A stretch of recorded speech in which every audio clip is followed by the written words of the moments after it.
Nay, pengi baon? Ito anak. Lu, bakit 20 lang? May mabibili ba ako dito, Nay? Aba, ba't di ka na lang magpasalamat? May baon ka pa. Nay, dagdagan mo to. Teka lang, nasan yung hanger ko? Okay na pala to, Nay. Babay na.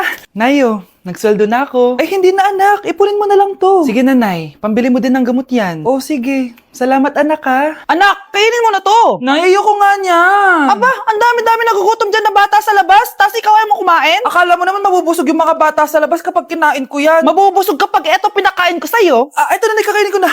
Nay, namiss ko na yung mga luto mo. Sige, anak, lutuan kita, ha? Excited na ako, Nay. Grabe pala si nanay. Buong araw nagtatrabaho. Ang dami na lang sinasakripisyo para sa amin. Siguro, deserve naman nila ng something for Mother's Day. Good morning, Nay. Nay? Nay? Nay, gising! Ano ba yan, anak? Ang ingay mo naman. Hihidlip lang ako. Pinakaba mo naman ako, Nay. Andyan na order ko. Ano namang in-order nun? Happy Mother's Day, Nay. Ang dami naman yan, anak. Eto naman, gumastos ka pa. Okay lang ako. Nay, ano ka ba? May 2 promo ang Mang Inasal ngayon. Nakatipid nga ako ng 106 pesos dito sa Mang Inasal Family Fiesta with extra creamy halo-halo na 8 ounce with drinks na yan, Nay. Available via takeout and delivery. At di lang yan, Nay. Meron pang Treat kay Mami promo kung saan may free scoop of ice cream ka kapag nag-order ka ng regular extra creamy halo-halo via dine-in, takeout, or delivery. Talaga ba, anak? Oo, Nay. Available tong Mother's Day Fiesta Treat at itong Treat kay Mami promo from May 10 to 12. Kaya perfect na perfect to pagsaluhan ngayong Mother's Day. Aw, thank you, anak. Deserve mo to, Nay, kasi ikaw ang the best mother in the world. Hashtag, Moms Deserve Mang Inasal. Kain na nga tayo bago pa ako umiyak. Grabe ang creamy nitong halo-halo, Nay. Sarap ng manok, anak. Parang ang sarap niyan, Marsa. Meron ba ako niyan? Nanay din ako. Ayan, diyan ka magaling eh. O, ito, barbecue.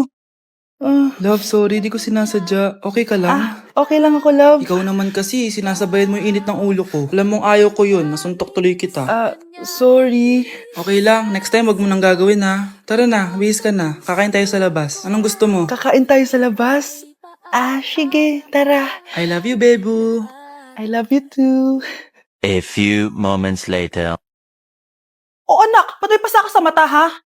Nay, wala to. Sinaktan ka ng jowa mo, no? Manda sa akin yun. Physical touch kasi love language niya, Nay. Parang ikaw lang. Okay lang ako. Wala to, Nay. Anong ako? Hindi ako ganyan sa'yo, ha? Lu, ikaw nga kapag pinapalo mo ako, sinasabi mo mahal mo ako. Wala to, Nay. Mahal ako nun. Ganon. O sige, dahil mahal kita, dadagdagan natin yung nasa mukha mo! Huwag niyo ko ikulong. Hindi ako scammer. Itigil niyo na yan. Hindi si nanay ang scammer. Pero nasa bahay na to, ang totoong scammer. Hoy bata, huwag kang mangialam. Wala ka namang ebidensya. Pero Nay, alam ko hindi ko yung scammer. Tara na, sumama ka na sa akin. Mga anak, aayusin ko to, ha? Babalik din ako, okay? Kung sino man sa inyo yung totoong scammer, umamin na kayo. Nakulong si nanay, di ba? Ate, walang may gustong makulong si nanay. Tsaka bakit kami lang 3 sinisisi mo? Baka ikaw talaga yung totoong scammer. Imbes na magsisihan tayo, magtulungan na lang tayo para kay nanay. Malalaman ko rin ng totoo. Delivery po. Gabi na. May nagde-deliver pa? Kuya, kaninong parcel yan? Kay Susan po ulit. Ha? Paano nangyari yun? Nasa kulungan na si nanay. Aba ma'am, hindi ko po alam. Taga-deliver lang po ako eh. Sige na po. Oh, nasa gitna yung kalaban ha? Hoy, ayusin mo na itong mga damit mo. Ilagay mo muna din sa kama. Ayun na! Paano naman ito naman ng parcel na to? Nakakainis, talo na naman. Ano ba ito? Ba't nandito to? Ito ba yung galing sa scam? Sabi ko na nga ba? Ikaw yung scammer! Ate, hindi ako yung scammer. May parcel na dumating at nakapangalan kay nanay. Di ba pang computer to? Ikaw lang naman mahilig mag-computer dito eh. Ano na namang scam ang ginawa mo? Pasalamat ka, minor de edad ka pa. Bawal ka pa makulong. Pasensya na sa ginawa ng anak ko. Pagsasabihan ko to. Basta wag na uulitin ha. Ako na magbibigay sa mga may-ari neto. Sige na. Ang galing mo talaga. Ito, sino to cellphone? Akin tong pera.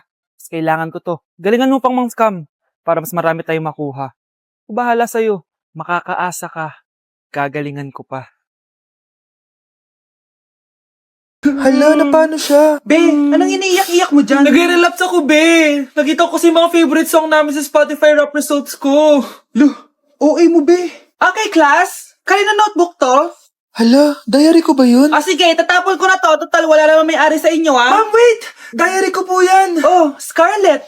Pwede mo bang basahin sa buong klase kung anong laman ng diary mo? Babasahin? Ma'am, nakakahiya. Go, Bes! O ganito, Scarlett.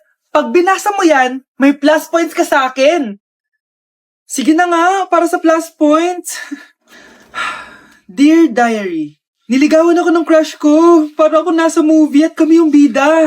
Siri, play Snow on the Beach. Yee! Ang harot Kaya pala may Taylor Swift ka sa Spotify rap mo, ha? Ano ba? Ito na nga, next na. Dear Diary, Nagselo siya sa boy best friend ko. Gusto niya na makipaghiwalay sa akin. Hindi ko kayang mawala siya. I will die for you. OMG! Hula ko. Nasa Spotify rap mo si The Weeknd, no? Eto na nga. Medyo masakit to. Dear Diary, balita ko, may bago na siyang girlfriend. At yung best friend ko pa yung bago niya. Paano nila nagawa sa akin to? Parehas silang traidor. Hala, okay lang yan, bes. Kaya, ayun. Nasa top song ko yung Kill Bill ni SZA. Magre-relapse na yan! Tumigil nga kayo! Class, tumigil na! Hello ma'am. Sorry I'm late. Nga pala, class, may bago pala kayong kaklase. Dear Diary, eto na ba yung binigay ng universe para sa akin? Hi, classmates. My name is Jake. Ang pogi ng pangalan, tapos ang tangkad niya pa. Siya na talaga yung para sa And akin. sa mga nagtatanong, may jowa na po ako. And 3 years na po kami. Dear Diary, suko na ako. Ayoko na magjowa. Mamamatay na lang talaga akong single. Ang isang 50% po ay mapupunta sa isa niyang anak. Ano? Baka yan yung isa naming anak na nawala? Oo, sa amin na lang yan. Ako! Ako ang isa pang anak ni Ramon. Oh, akala ko bang nawawala yung isang anak ni Ramon? Attorney naman, huwag ka maniwala dyan. May sakit kasi sa utak yan. Wala akong sakit, attorney. Maniwala ka, please. Kailangan ko pa ng sapat na ebidensya para maniwala ako sa'yo. Sige na, babalik na lang ako. Ito na ba yung bagong bahay ng anak ko? Ikaw, babae ka. Sinubukan mo pang agawin sa amin ang kayamanan ng tatay mo? Ang sama nyo, tita! Gusto nyo kunin lahat? Well, hindi naman maniniwala sa'yo si attorney dahil wala kang ebidensya. Tao po, attorney po ito. Hindi si attorney. Halika dito. Ayan, ikukulong muna kita dito sa bodega hanggat hindi ko pa nakukuha ang mga kayamanan. Yes, attorney. Hawak ko na ang 100% ng kayamanan ni Ramon. Nandito na ang titulo, papeles at cheque ng mga kayamanan niya. Salamat, attorney, ha? Scarlett, hindi ko na alam kung ano nangyayari sa nanay ko. Pero huwag ka mag-alala. Ako bahala sa'yo. Kailangan na matigil tong pinagagawa ni nanay. Tao po. Sino ka? Ako po yung nanay ni Scarlett, yung anak din ni Ramon. Totoo ba to? Pinagsasabi mong babae ka? Kami lang ang pamilya ni Ramon. Attorney, huwag ka magpaniwala dyan. Peke yan. Hindi to peke. Pwede mo ipacheck to sa attorney. Kaya ilabas mo na siya. Kinulong po ni nanay si Scarlett sa bodega. Anak?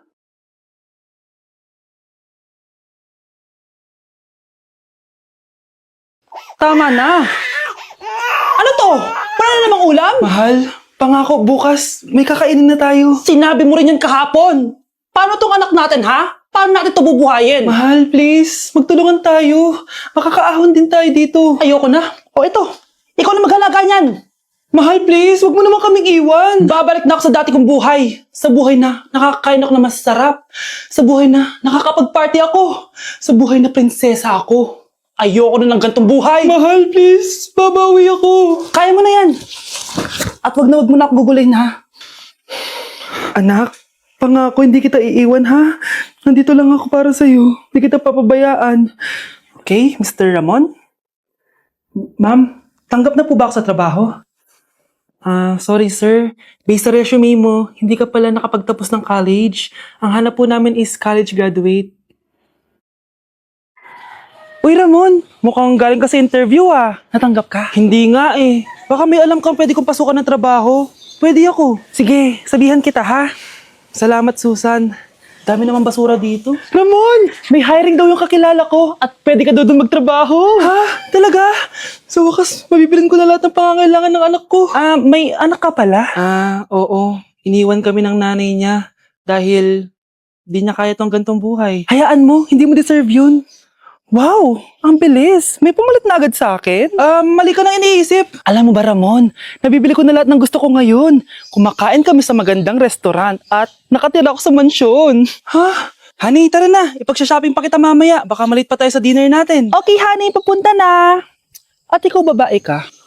Kung ayaw mong masira ang buhay mo, layuan mo yung lalaking yan.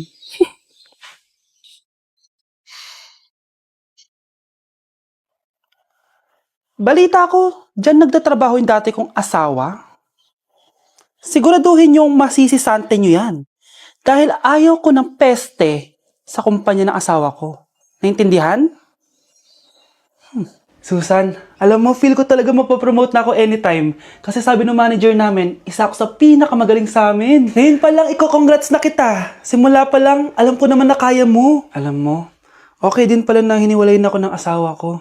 At this ngayon, alam ko talaga kung anong habol niya sa akin. Yun ay pera. Madami pang ibang babae dyan, ano ka ba? Tsaka ang importante ngayon, nakafocus ka sa pagpapaganda ng buhay nyo. Oh, luto na to. Kain na tayo. Yes po, ma'am. Okay po. Ma'am, i-hold ko po muna kayo ha. Wait for a while. Sino itong tumatawag? Sir Ramon, may bad news po ako sa'yo. Ayaw ka po ng boss namin. Ano? Kaya tatanggalin ka sa trabaho. Anong tanggal na ako sa trabaho, ha? Utos lang po sa amin. Hindi pwede yun. Sorry sir, humanap ka na lang po na ibang trabaho. Bakit puro na lang kamalasan dumadating sa buhay ko? Ay. Si Michael ba yun? Michael!